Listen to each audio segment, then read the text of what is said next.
Hi,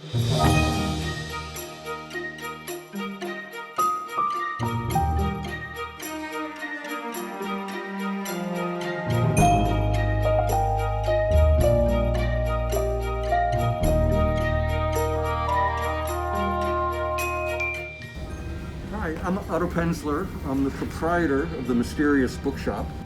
Oh, hi. I didn't see you there. Hello. Mike here. Hi, I'm Talia. I work at the Mysterious Bookshop. Hello, everybody. I'm new. I'm Casey. There's Jake. Hey, Jake. Oh, hey. I didn't notice you there. Oh, hey, Charles. Hi.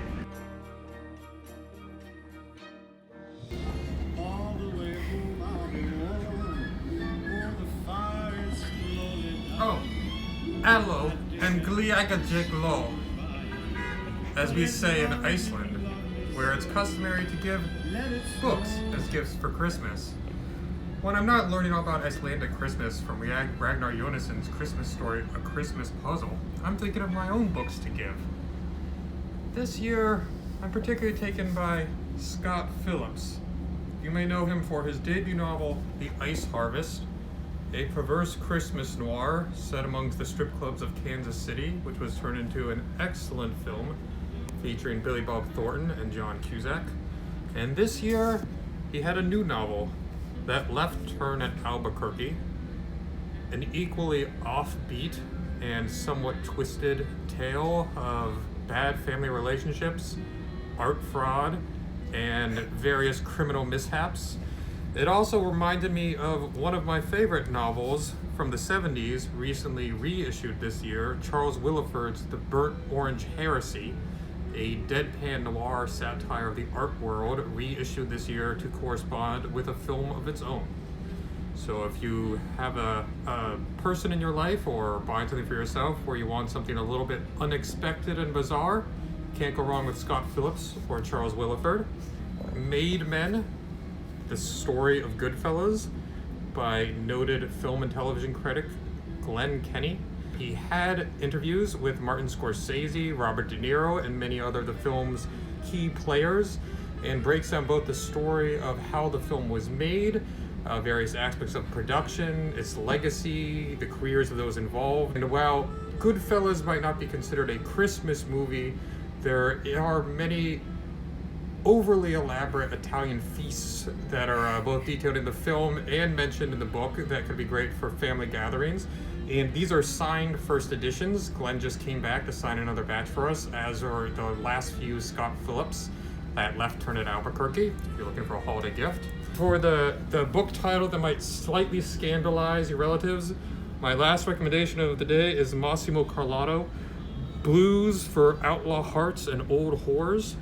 Massimo Carlotto is just about my favorite crime writer going, in that he is one of the few crime writers who writes consistently entertaining, page-turning thrillers, but also sadly knows of what he writes, and that he spent many years in prison for a murder he was eventually exonerated of.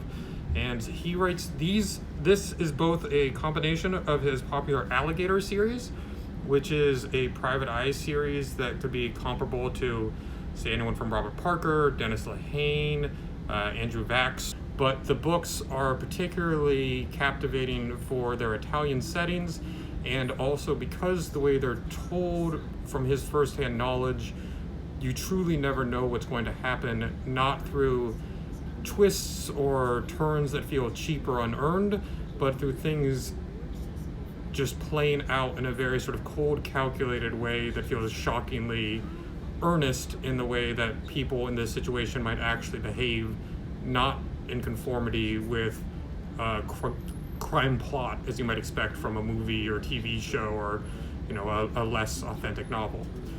So these are my recommendations. Also, a reminder that any purchases in the holiday season, you do get our Christmas story, which is an originally commissioned Christmas story that cannot be purchased or read anywhere else while supplies last. And I'm Tom Wickersham. Thank you for visiting the Mysterious Bookshop, and I believe that my manager Mike will be up next. Hello, Mike here, and I'm here to tell you that despite the trials and tribulations of 2020, and soon it will be over, thank goodness, there was quite a few really good books there that you might enjoy as well. So let me share a few of those with you, will you? First up is S.A. Cosby's terrific debut, Blacktop Wasteland. Now this can best be described as a heist caper. And we all know from reading and watching films that heists never, ever go the way they were planned, right? So why don't you check this one out and see where it all goes wrong. It'll all go belly up with hilarious and very entertaining and very crime fiction-y results. We do have signed first editions available, so act now. The supply is not infinite. Another one from earlier in 2020 that I really liked a lot was Anyone by Charles Soule. This is a little bit of science fiction element in there. In a nutshell, it concerns a woman scientist who's working in the barn of her home, and she accidentally discovers a method by which you can transfer a consciousness into another person's body. Now, can you imagine the possibilities for that and get your mind out of the gutter? I know what you're thinking. But it's really an excellent thing. She is financed by a corporation who naturally wants to own the process and exploit the heck out of it, but she doesn't want to do that for reasons. So check that one out. That was a really top-notch, a very different, off-the-beaten-track kind of thing. You might want to check out Charles Soule's other books too. All really, really good. Next up, we have a more recent one, which is the latest from Ian Rankin. And he has, as I'm sure you all know, a long-running series with the DCI John Rebus. This one is a little bit more family-oriented in a twisted, dark kind of way. His daughter, many years ago in a different book, was kidnapped as a little kid. Now she's partnered with a kid of her own, but her partner disappears and ends up having come to a bad end, and there's all sorts of things that might have happened, a lot of possibilities, a lot of twists and turns, so check that one out. We have the US edition and the Sign UK as well. Lastly, one of the series I've been really interested in the last little while, second to lastly, pardon me, is the Bastards of Pizzo Falcone series by Maurizio Di Giovanni. This is a suburban Naples police station, and they kind of shunt all the miscreants and screw-ups and bad actors and bad apples in the police department here. And they don't really expect much from them, but they keep giving them these high-profile murder cases for some reason, because miscreants they may be, but they get results. So what I like about it, besides the writing and the plotting, is the relationships between the cops in the precinct. They grow over time, over the series, and they're really very realistically drawn, really well done in terms of the way people might react to each other and to the cases and to everything that goes right and wrong over the course of your workday.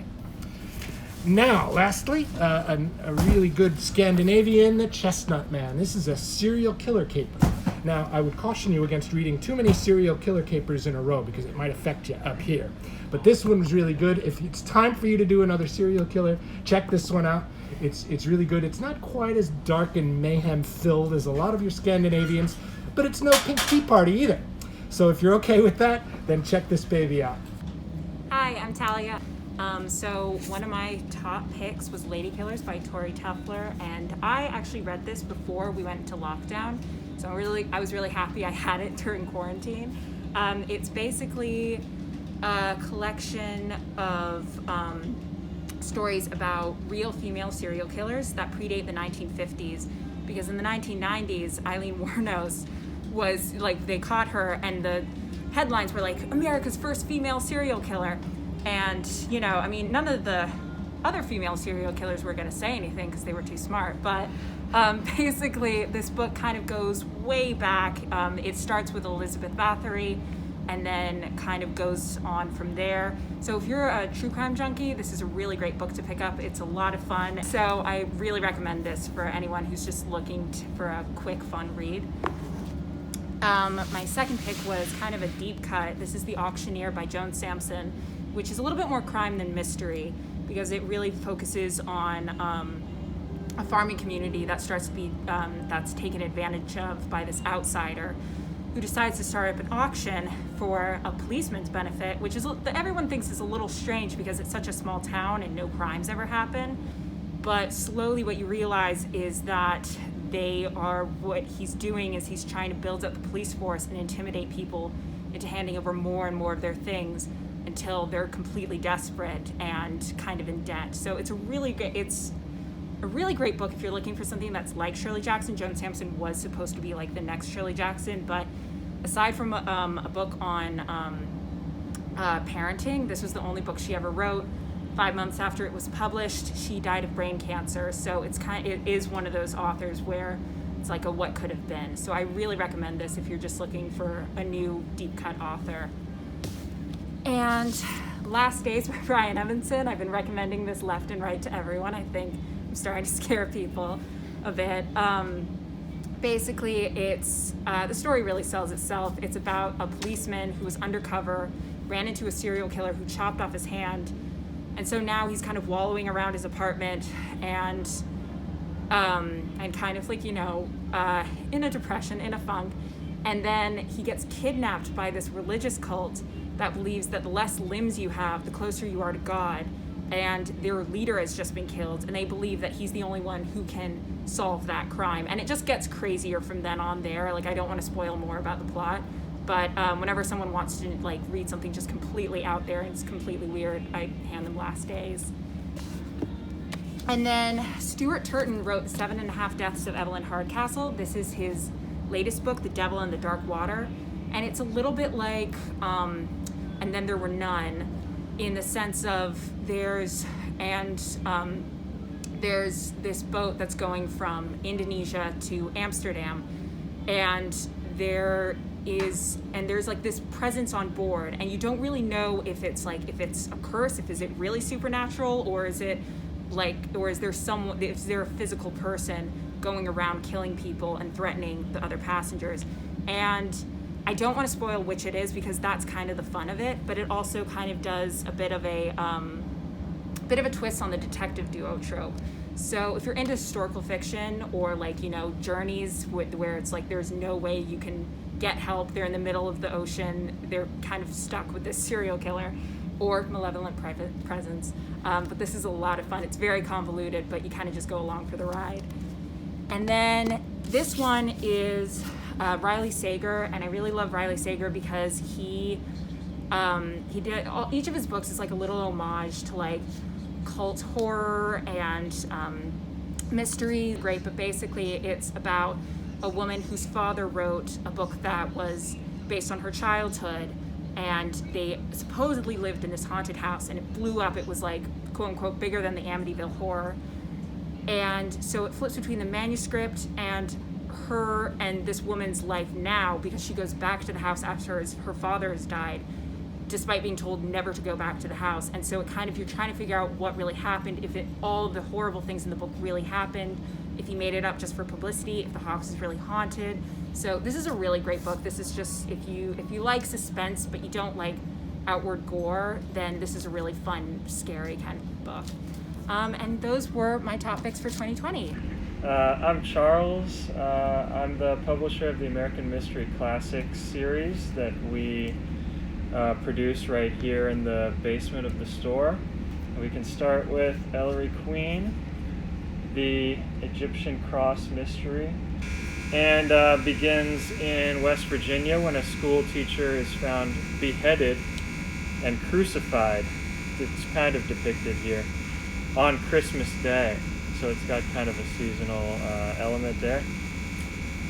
And then it quickly moves to Long Island, where the cult travels and Ellery Queen follows. One thing that's fun about these books is that all of the clues that you need to solve the crime are included in the text, and then it even is at one point, Queen comes and says, "Challenge to the reader. You now have all of the evidence that you need to know who the killer is."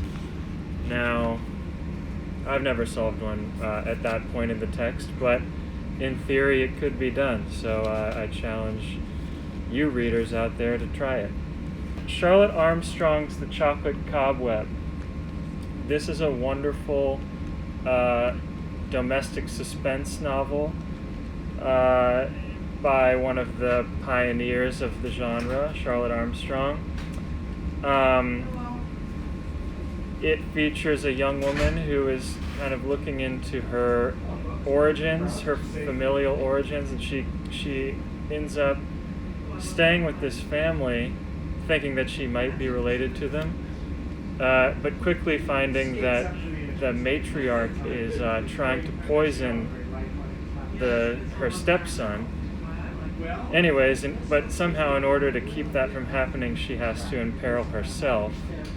So it's a lot of fun. It's a suspense story. I mean, you know right from the beginning who the villain is, and it's all about how she's going to be caught. Next up, we've got W. Bolingbroke Johnson's The Widening Stain. The book is a light, pretty cozy, kind of fun mystery set in an academic library resembling that of Cornell University, where Morris Bishop was a professor. The murder victims are professors dying among the stacks, and the sleuth is a librarian. So it's a lot of fun for those familiar with that world. A classic biblio-mystery that you won't want to miss. This is our newest title, Todd Downing's Vultures in the Sky. This book is a murder set on a train in the wilds of Mexico, a train bound for Mexico City. You can think of it as very much like Murder on the Orient Express, but with a very different setting, and very much a classical mystery with a closed circle of suspects, lots of eccentric characters, and atmosphere. It's awesome. You don't want to miss this one. Actually, this is from 2019, but I would say it's probably my favorite book that we've done, or definitely one of my favorites, so I thought I'd just give it a little mention. Francis Noyes Hart's The Bellamy Trial. It's one of the first courtroom mysteries, potentially the first. I don't know that for sure, but it's definitely up there.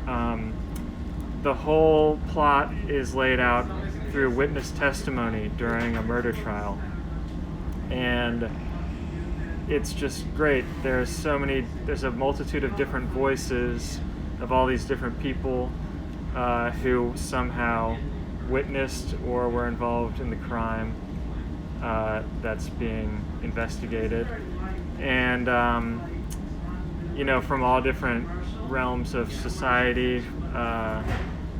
It's just an amazing mystery. I thought I would just give a shout out to these two items. We have more of these puzzles here in the store, but they're Edward Gorey illustrations, puzzleified. This one we've got Dracula in Dr. Seward's library, and 17 Cats. If you like Edward Gorey, you're going to like these puzzles. I'm new. I'm Casey. Hi. I work in the shipping in the basement. So I have two books since I was just hired recently. First book, Agatha Christie, and Then There Were None. This was the first Agatha Christie book I ever read, and oh my god, I was like entranced the whole time I was reading it. I sped through it like within 2 days. There's 10 people that get an invite from a person that they seem to know, and they all get invited to this little house on an island. And then they realize that the host that was going to have them there doesn't exist. And then they start one by one dying off in really bizarre and kind of interesting ways. So yeah, I would definitely recommend that. If you haven't read Agatha Christie, you should totally get into it. And if you have read it, go back to it. It's great for a revisit and just try to notice things that you haven't noticed before. So that's a good one. Then the other one is a newer book that we've gotten recently. It is signed, so ooh. It is The Girl Who Wasn't There by Vincent Zandri. I've never read any of his books before, so this is the first one that I'm reading. And it's about this guy named Sidney O'Keefe who just is on parole out of jail. He used to be part of a mob, and then he's kind of sold them out to the police. And so he's on parole, and he gets back with his wife and his daughter, and then his daughter goes missing, which is why she's not there. So it's the author really does well with holding tension and keeping light suspense. Like everything feels like you're kind of tiptoeing the line. And also you can kind of understand both sides of the story where it's like, well, if Sydney goes to the police to try to help, they know that he's a convicted felon and they think he got off light. So they may not be wanting to help him. So, but he can't also do it on his own because it's the mob and they're out to kill him. So the book plays really well on that line of like, well, maybe he should, maybe he shouldn't. And it definitely keeps you on your toes as you're reading it. So I recommend it. Once again, we have signed copies in the store. So it would make a great Christmas gift for all your friends. So that's me, short and sweet. So yeah, that's what I recommend. Hi, I'm Otto Penzler. I'm the proprietor of the Mysterious Bookshop. And I'm looking around, there are no customers, so I'm going to take off my mask so that you can hear me better. So let me talk about my favorite books of the year, if I may. First, and we have talked about this before on a virtual event at the store, it's Bradford Morrow's The Forger's Daughter. I edited and published this book, but that's not why I'm recommending it, I promise you. The New York Times picked it as one of the 10 best mysteries of the year. Publishers Weekly did the same. And it is just a brilliant book. Brad Morrow is such a wonderful writer. It's kind of a sequel to The Forgers, although they totally stand alone and one doesn't need to read one of the others. The Forgers was about about people forging signatures, inscriptions in books, and that sort of thing. And this, the same protagonist is forced into creating a forgery of Poe's Tamerlane, the black tulip of American literature for collectors.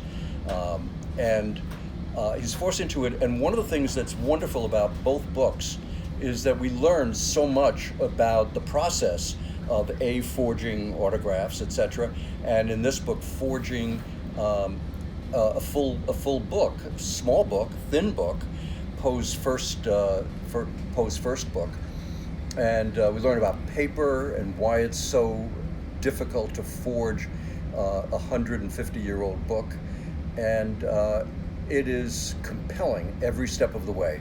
One of my favorite writers on a regular basis for years has been Thomas Perry. In 1982, if memory serves, he wrote The Butcher's Boy, which became an Edgar winner for the best first mystery of the year. And Tom Perry, has revisited that character a couple of times since then.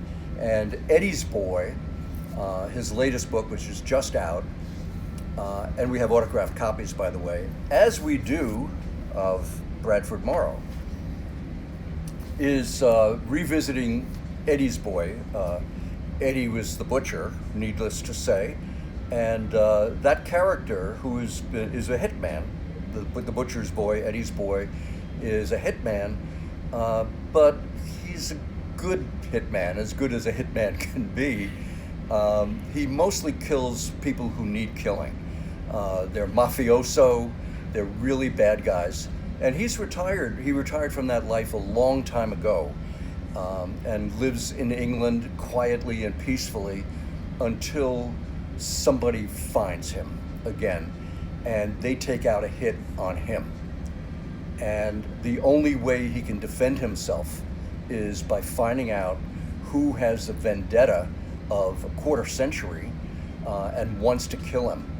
And he winds up getting very embroiled in this plot to kill him, and the only way he can foil that plot is to kill them. But the butcher's boy is somebody to root for. Another of my favorite characters for so many years has been Jack Taylor, the protagonist of Ken Bruin's books. Ken Bruin is one of the darkest writers that I've ever read. In this book, A Galway Epiphany, he is hit by a truck going at a high speed, and it looks like he should be absolutely crushed, every bone broken, and near death, if not dead. He has nothing. Nothing. Two children rush to him when he's hit by this truck, and suddenly becomes a rumor that these children are magical, and they become celebrities in Ireland, and the church, the Vatican, wants to find out if they have, in fact, any miraculous qualities. Well, as we come to learn, it's a Ken Bruin book. There are no miraculous qualities about these kids. So if you like humor and darkness at the same time, and it helps if you like Jameson, because Jack Taylor sure does, A Galway Epiphany.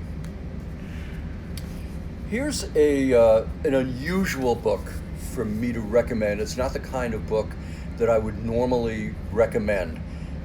It's a psychological suspense, domestic suspense, and I tend to read hard-boiled books that are a little bit tougher than the typical domestic suspense novel. But, I mean, full disclosure, I did help edit this book. It was the first book published under the Scarlet imprint, which Louisa Smith is the editor-in-chief. She is the head buyer at Book Passage in California, another great independent bookshop. And it mainly features two women.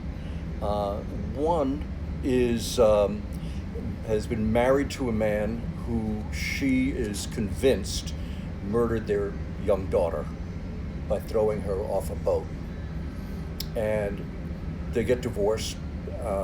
She's crazy about this thing happening in her life. Her daughter was her life. And after they're divorced for a while, she sees him with another woman who has a young daughter the same age that their daughter was when she was murdered. And she decides that she has to protect this woman and her child, and sets out on a campaign to help this woman who doesn't want her help. And they wind up having a very complicated relationship, all of them. There are surprises, twists at every turn, at a rate that you would find unbelievable. You wouldn't expect for some of these things to have happened. And if you can put this book down halfway through, you have no soul. That's it. How could I ever talk about my favorite books of the year without bringing up Joyce Carol Oates? Joyce is not only, I would argue, the greatest living writer who has not yet won the Nobel Prize, but the most creative and courageous writer that is alive today, I think. She will write on any subject and shock you and surprise you, baffle you, and compel you to keep reading.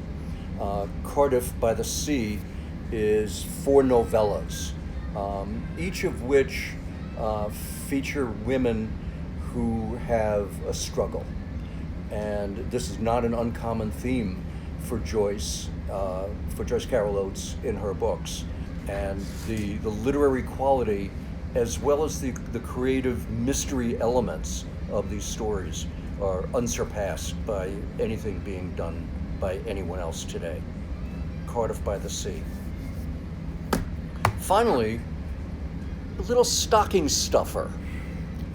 This happens to be one by John Connolly, which won the Edgar for the best short story of the year. We published this at the Mysterious Bookshop in a series called Biblio Mysteries, and we have done 39 of them so far. Talk about the greatest stocking stuffer. They're all inexpensive. They're all less than $10, mostly $6.95 or so. And among the authors who are represented in this series are, and I'm going to forget most of them, of course, but Anne Perry, Thomas Perry, Nelson DeMille, Lindsay Fay, Joyce Carroll Oates, Bradford Morrow, and so many others. Ken Bruin. And Ken Bruin, I'm reminded, yes, he's there too. I went to people who I thought would be able to write a really good short story, and all of the stories feature books, rare books or bookshops or libraries. Elizabeth George wrote a story for us.